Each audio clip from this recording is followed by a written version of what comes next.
You know, we see politics and news each and every day. There's one thing I really do like about President Trump. There's one thing. Now, it doesn't mean he's perfect, and I'm not saying that. I like the fact that RFK is doing this as well. But what am I talking about? Well, today we're going to be discussing the one thing that I think is encouraging as we maneuver into the rest of this year, but also our future in politics. Are we going to see a two-party system, or are we going to see a little bit more? This is what's encouraging to me, and let's talk about it today. This video starts right now.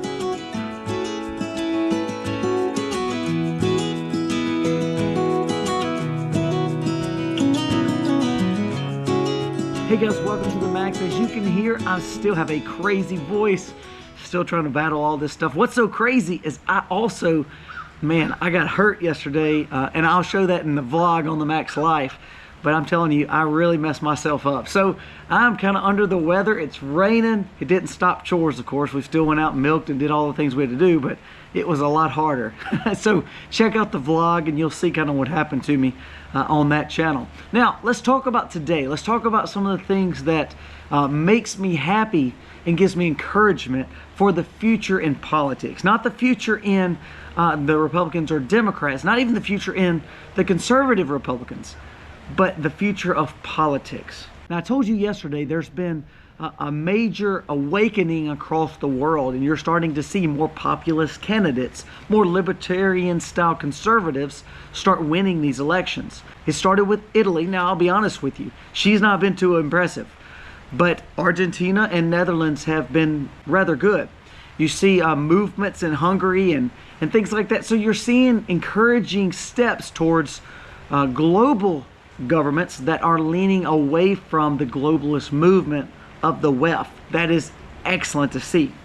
Well, here, for instance, a story came out and said that McConnell, Pelosi, and they named several other ones like Crenshaw, were some of the best investors of 2023. So better than the stock market, these politicians were doing insider trading.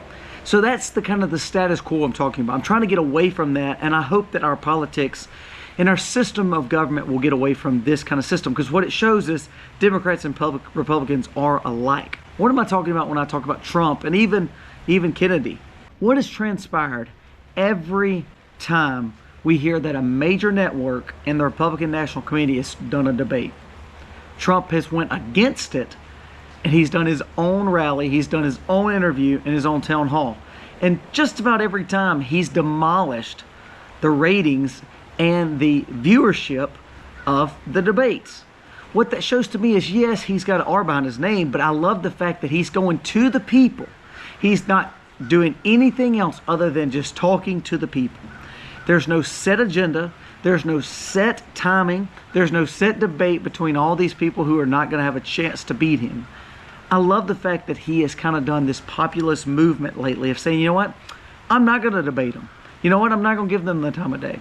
And I think we're seeing the ramifications of that. I think we're seeing the fact of all these people coming against him, legacy media coming against him. Did you know that less than 4% of legacy media is considered conservative? So that means 96%, a little over 96% of all legacy media are Democrats or liberals. Do you think that's going to play in any favor for true conservatism? Now, a lot of them will call themselves rhinos or Republicans, but the truth is less than 4% would be conservative. So I love the fact that Trump's saying, you know what, forget all that. I'm just going to talk to the people and do these rallies. I'm going to go on the Carlson Network and do a podcast. That does not make him perfect, but I do think it's encouragement. You're seeing the same thing with Kennedy. You're actually seeing the same thing with Vivek too. You're seeing those guys get away from the narrative of just going to CNN or Fox News or, so forth. They're going to long form podcasts. They're going to different areas of really more conservative talk shows. I think this is very, very encouraging. And I think it's giving a voice to the populist style podcasters, a voice to the people.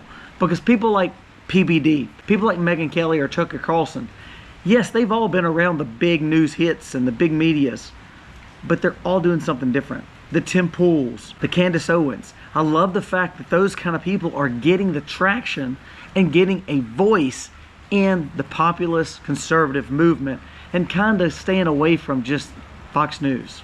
I think Trump has done a lot of good there. Again, we're talking about someone who's almost 80. And again, Kennedy's not young either. But the fact of the movement around the world of populist style candidates, the movement that's actually swinging the pendulum. You know, we talk about the WEF and we talk about all this global agenda. Well, they're going to keep on trying to push the global agenda. But I love the fact that people are starting to push back. Like the ESG has been kind of held by the wayside. The fact that a lot of these big movements of climate and all this junk that they try to push on us in 2023 did not take place like they wanted to. And I think I give credit to people like Trump and Vivek and even RFK, because this is what they do. They bring relevance to the common podcaster, to the common conservative talking head on YouTube or on other social platforms. So we're maneuvering away from just what legacy media tells us. We're moving away from just what politicians and politics tells us with a R or D behind their name. You know, I listen to Lindsey Graham when he gets on all these places, and he talks from both sides of his mouth. So does McConnell, and so does most politicians. And sometimes when we hear that all the time, we just start believing it. What people like Vivek and Trump and RFK are doing is they're bringing voices to the people. And I think that is huge, and I hope that we see more candidates take that same movement. I'm not as encouraged about 2024, but I'm encouraged that there is a movement of a pendulum swing. There's been a lot of stuff pushed on your children, a lot of stuff pushed on us, and it's making our world get darker and darker, and it's getting more chaotic. But that helps true conservatives, true men, true women stand up and shine. And I think that's where I think it's not that Trump or Vivek or RFK is some kind of anointed person. It's they're opening doors for people to stand up and be better, to shine, to be the new voice of the conservative movement. I would love to see Republicans fall by the wayside. I'd love to see Democrats fall by the wayside. And I'd love to see it become more of a bigger, broad spectrum where people have a choice and not just one or two people or three people. I'd love to get to the point where we see a true conservative movement. And I do believe Trump, Vivek, and some of those that are like them are starting that movement, and to get away from these simple legacy media interviews and these 5-second snippets and these big newspapers that are so liberal. I love the fact that every time there's a debate, Trump's doing a rally somewhere else. I think that shows that he's there for the people. Not that if you like Trump or not, but he is making changes, I think, to the bigger scheme of politics and the bigger scheme of a two-party system. And that's encouraging. So there it is for the day, guys. I think that that's what I love the most about Trump, Vivek, and even Kennedy. We're seeing movements to get away from a two-party system, to get away from an establishment-style candidate, because we're sick and tired of status quo. The more we elect politicians like the Nikki Haley's, the Bushes, the Romneys, the McConnells, even Crenshaw, the more we elect these kind of people, the more we're going to keep kicking the can down the road. And to be honest with you, go more in debt. Our debt's higher than it's ever been. We put more regulation, $758 billion worth of regulation Biden instilled for 2023. The more we allow these typical politicians, R or D behind their name, to lead us, the more we're going down a vicious cycle and a sick cycle carousel where we're literally spinning our way into inevitable abyss because we're allowing them to lead us down this dark hole. The reason we see all the breakdown of families, the reason we see the breakdown of spirituality and Christianity, the reason we see this breakdown of just honesty in politics is because we've allowed the people with the R&D behind their name to convince us, and the legacy media to push that and to push the narrative that, hey, this person's going to make a change. All the while, all they're doing is just doing the same old, same old. So I'm encouraged to see people like Vivek coming up. I'm encouraged to see, you know, the old dogs like Trump and Kennedy starting to have platforms that's not mainstream. And I think that's what makes a huge difference in our world, and that's what can really swing the pendulum. Give me your thoughts. Am I wrong? Am I right? Hopefully my voice will be back tomorrow and I'll be talking like normal. Guys, thank you so much for watching. Remember, please to subscribe and give us a thumbs up. It does help us keep spreading our message, and it does mean a lot to us that you do that.